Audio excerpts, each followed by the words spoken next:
গ্রামের আসল মজাটা আসলে এখানে। গ্রামের বাড়িতে আপনারা এভাবে ফল গাছ লাগাবেন, শাকসবজির গাছ লাগাবেন, আর সেখান থেকে একদম বিশুদ্ধ ফল সবজিগুলো সংগ্রহ করে খেতে পারবেন। এই যে আজকে আমাদের কলা গাছ থেকে কলা অল্প কাটছি, আরও অনেক আছে। অল্প অল্প করে কেটে পাকালে সেই জিনিসটা দীর্ঘদিন ধরে খাওয়া যায়। তাই অল্প করে কাটা হয়, অল্প করে পাকানো হয়।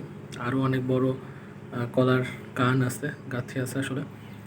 আর এখানে এটা রান্না করে খাওয়ার কলা।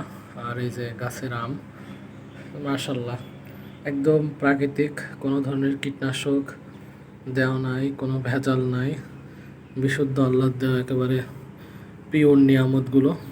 তো এটা আসলে মজা গ্রামে থাকার, আর গ্রামের ফলগুলো খাওয়ার। তো দেখুন কত সুন্দর, মাশাল্লাহ।